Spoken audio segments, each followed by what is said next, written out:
Hello, നമുക്കിന്ന് adjective എന്താണെന്ന് പഠിച്ചാലോ? ഒരു നൗണിനെയോ പ്രൊനൗണിനെയോ കുറിച്ച് കൂടുതൽ ഇൻഫോർമേഷൻ തരുന്നതാണ് ആഡ്ജക്റ്റീവ്. അതൊരു വേർഡായിരിക്കും, അല്ലെങ്കിൽ ഒരു കൂട്ടം വേർഡ്സ് ആയിരിക്കും. ഈ സെൻറ്റൻസുകൾ നോക്കിയേ. Anu is beautiful. He is a nice person. Anu is beautiful. Anu സുന്ദരിയാണെന്നാണ് ഈ സെൻറ്റൻസിൻ്റെ മീനിങ്. ഇവിടെ അനു ആണ് നൗൺ. അനു എങ്ങനെയാണെന്നാണ് പറയുന്നത്? ബ്യൂട്ടിഫുൾ ആണെന്നാണ്. ഇവിടെ അനു എന്ന് പറഞ്ഞ നൗണിനെ ബ്യൂട്ടിഫുൾ എന്ന് പറഞ്ഞ അഡ്ജക്റ്റീവ് വെച്ച് ഡിസ്ക്രൈബ് ചെയ്തിരിക്കുകയാണ്. ഇവിടെ നൗണിന് ശേഷമാണ് അഡ്ജക്റ്റീവ് വന്നിരിക്കുന്നത്. അതുകൊണ്ട് തന്നെ പ്രെഡിക്കേറ്റീവ് അഡ്ജക്റ്റീവ് എന്ന് പറയും.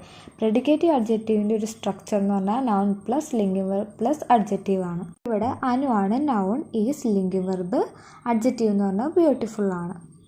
He is a nice person. അവൻ നല്ലൊരു വ്യക്തിയാണ് എന്നാണ് ഈ സെൻറ്റൻസിൻ്റെ മീനിങ്.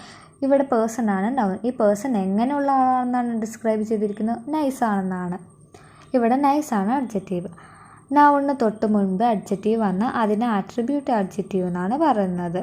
ഇവിടെ പേഴ്സൻ്റെ തൊട്ട് മുമ്പിൽ, നൗണിൻ്റെ തൊട്ട് മുമ്പിലാണ് നൈസ് വന്നിരിക്കുന്നത്. അതുകൊണ്ട് ഇതിന് ആട്രിബ്യൂട്ട് അഡ്ജക്റ്റീവ് എന്ന് പറയും. ഇതിൻ്റെ ഒരു structure subject plus linking verb plus adjective plus noun ആണ്. ഒരു സെൻറ്റൻസിൽ ഒന്നിൽ കൂടുതൽ അഡ്ജക്റ്റീവ്സ് വന്നാൽ ഈ ഒരു റൂളാണ് ഫോളോ ചെയ്യേണ്ടത്. ഇത് ഓരോന്നും ഓരോ കാറ്റഗറിയാണ്. ഒരേ കാറ്റഗറിയിലുള്ള രണ്ടോ അതിലധികമോ അഡ്ജക്റ്റീവ്സ് വരുമ്പോൾ അതിനെ കണക്ട് ചെയ്യാനായിട്ട് നമ്മൾ ആൻഡ് എന്ന് പറഞ്ഞ കൺജങ്ഷൻ യൂസ് ചെയ്യുന്നു. നോക്കിയാൽ she is A smart and intelligent girl. ഇവിടെ ഗേളാണ് നൗൺ. ഗേൾ എങ്ങനെയാണെന്നാണ് പറയുന്നത്? സ്മാർട്ടും ഇൻ്റലിജൻറ്റും ആണ്. ഇവിടെ സ്മാർട്ടും ഇൻ്റലിജൻറ്റും നേരത്തെ പറഞ്ഞ ഒപ്പീനിയൻ എന്ന് പറഞ്ഞ കാറ്റഗറിയിലുള്ളതാണ്.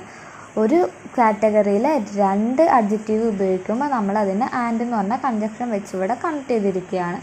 Smart and intelligent.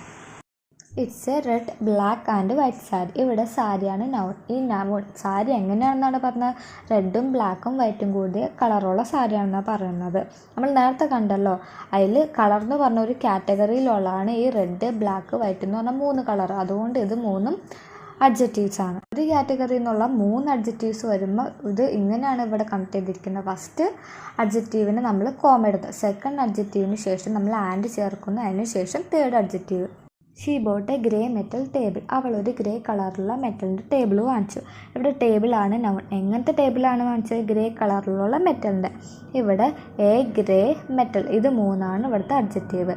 എന്ന് പറഞ്ഞാൽ ഡിറ്റർമിനറാണ്, ഗ്രേ എന്ന് പറഞ്ഞിട്ടുണ്ടെങ്കിൽ കളറാണ്, മെറ്റൽ എന്ന് പറഞ്ഞിട്ടുണ്ടെങ്കിൽ മെറ്റീരിയലാണ്. 3 കാറ്റഗറി പെടുന്നതാണ്. അതുകൊണ്ട് ഇവിടെ കോമയൊന്നും ഇടുന്നില്ല.